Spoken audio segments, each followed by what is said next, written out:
Well, I think from at the very basic level, I think one of the problems that people have when they're approaching the teaching of history or the learning of history is that they don't understand what history is. History is not the past. Past is the past.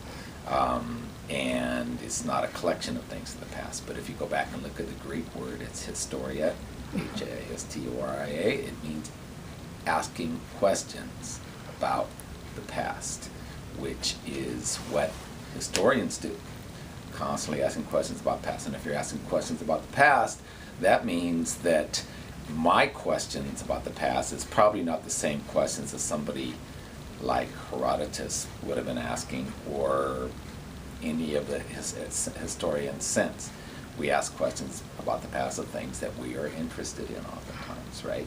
Which means that's why history is not the past. History is always changing. One of the problems that you'll have with the past is the past is always changing. We think the past is written in stone, but it's not. It's written by historians and other people too. And so if you look at and there's a Chinese way of looking at this as well, which is we look at well, it's a Shakespeare term actually.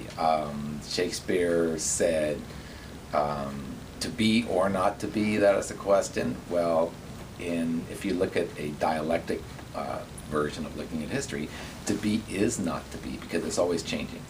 Always changing. The past is always changing because we're always looking at the past from a different perspective as we go. So, which sometimes people say, well, then everybody's opinion is good. Everybody's, all you have to do is have an opinion about the past, therefore that's my interpretation. But that's also where historians will say, well, wait a second here. Our interpretations are based on something called evidence.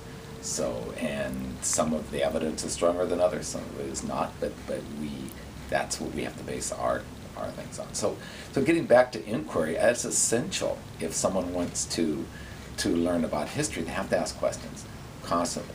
One of the problems that you have with the materials that we use in the classroom is that essentially provides answers, right? And they don't start with questions, or they don't spark more questions.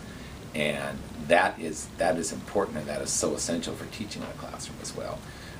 Sometimes I have a tendency to want to ask questions that we already know the answer.